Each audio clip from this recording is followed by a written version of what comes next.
Well, welcome to the welcome to the Full Circle Refuge weekly update. And we've been improving some things. I'm taking you on a tour real quick of the refuge. There it is. If you can see it with the lighting, I'm going to try to find a good spot out here and see where we're at. I'm going to pause it right here. All right, I think I found a good spot. Welcome to the refuge. Again, I said this is our weekly update. It's been quite a busy week, but it's a beautiful day here at the refuge. I'm enjoying. You might see some animals move behind me. I'm going to see how this background works for us. Moving up the technology, thank you for your blessing. It's not that much of a cost to get this set up, but I'm learning, and I appreciate the reviews, the views, and the sharing, and the encouragement, and definitely the prayers throughout this new opportunity of Full Circle Refuge. And I appreciate that. Again, you can check out all the videos on our YouTube channel, Full Circle Refuge channel. We also have a podcast. Of course, this week we did the second part of Who Am I? Identity Crisis of Youth Today, why gang life was better than school. We should hopefully make it a 3-part. It might be a 4-part. I'm not sure. We'll see how it flows. You know, I'm kind of off the cuff, ADHD without medication, so no script at that time. Just going through my presentation and adding, ejecting some experiences of what we've heard, what we've seen over the years. Of course, we've had some great times this week of interaction with young men. I had an interaction with a young man this week, and it was pretty amazing. He's getting ready to be transitioned to what they call DOC, Department of Corrections, and just analyzing, preparing him for his transition. And he feels pretty content about it, but in that role, just put yourself in the same shoes of moving from one lockup facility where juveniles are held to a place where adults are held. And there's different rules, different policies, different circumstances. So we went through, we actually was encouraged by John 3:3. We talked about Psalms 27. I told him this is what he needs to memorize because they might not give him a Bible when he gets there. He needs to have this in his heart. We went through Psalms 144:1, and actually we gave him Romans 12 and talking about vengeance. And he was writing down all this information to apply to his life. So keep this young brother in your prayers. I can't give him your name, but God knows. Just lift this young brother up, that's seeking the Lord. That's what we ask.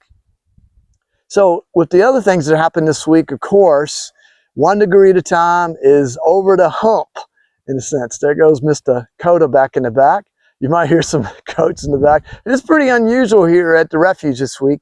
Our ruts are in heat. Our bucks are in heat, and the girls, the does, the ruts. Let me say that again. The bucks are in heat. Now the bucks are in rut, which is pretty dangerous, and the does, our goats, are in heat at the same time. But it's a prime time opportunity if you understand farming and what happens out here. And Lord willing, here's all the other things that are happening out here at the refuge. We do have bugs.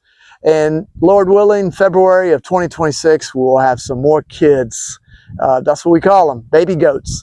So getting back to 1 degree at a time, ODAT, we are over the hump. We did our 4th session this past Thursday, yesterday.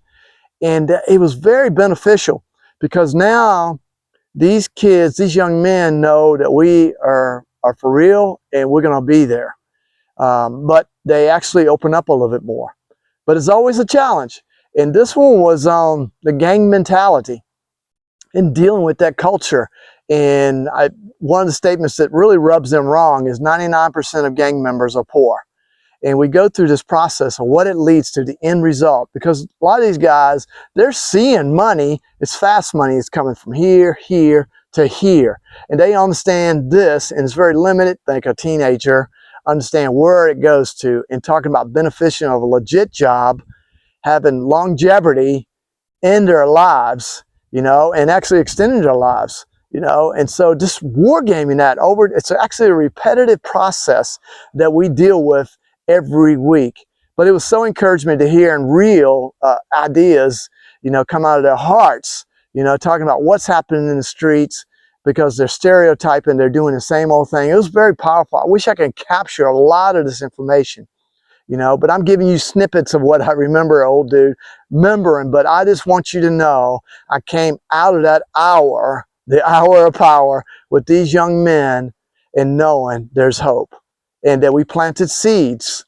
We planted seeds for them to take through at least through next Thursday.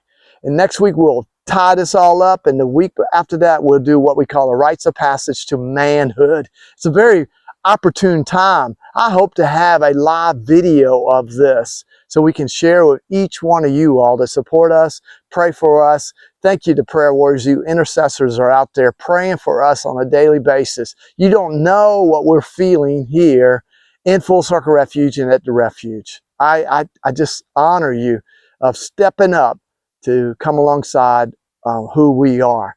And with that, we're on Friday. It's been a busy day already, just taking care of some personal things. But we're in our fast, we call it, fasting. We've been doing some fasting prayer this week, and it's been pretty amazing. And one of the things is personal. It fits into Full Circle Refuge, and bugs are flying around me.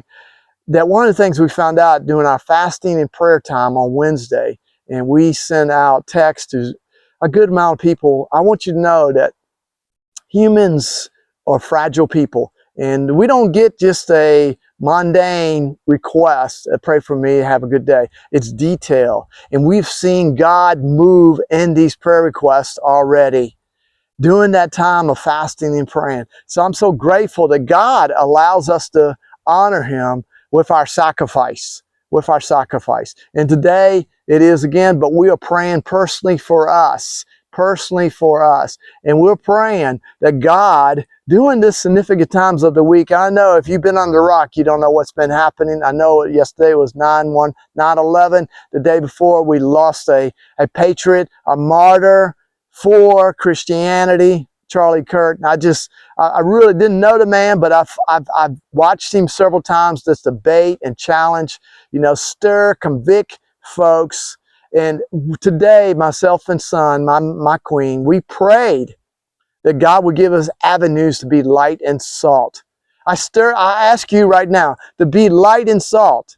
Don't wait for Sunday to hang out the smorgasbord of church, where you can hang out with like-minded people. Look for and pray. Ask God to lead you to someone. The fields are ready. The fields are ready to speak life. If we can't stand crime, we can't stand violence, we can't stand all this, what are you doing about it? What are you doing about it?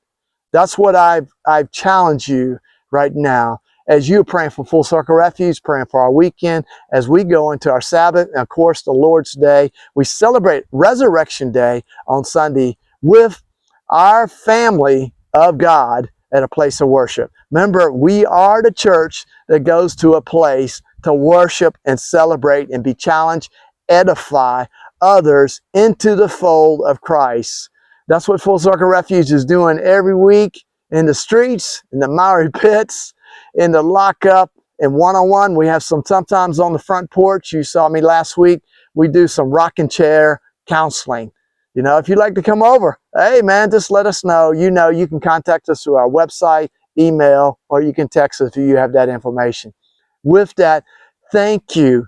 You have a blessed weekend. I hope your weekend is as beautiful as it is right now. The weather's just great. I think we're going to do some fire out here in the pit tonight. The weather's just prime for this. Of course, tomorrow we will have what we call our Iron Sharpens Iron Fire. Well, men will gather right here at 6 p.m. tomorrow to really be open and seek God and his creation at the Refuge. So that's what I ask for your prayers this weekend. Remember, like it. Push that like button, as they say. Subscribe, share with others that need to be stirred by this crazy talking, man that's off the script, ADHD without medication. Just sharing my heart with you all at the Refuge and the goats in the background. And with that, God bless. Thank you again.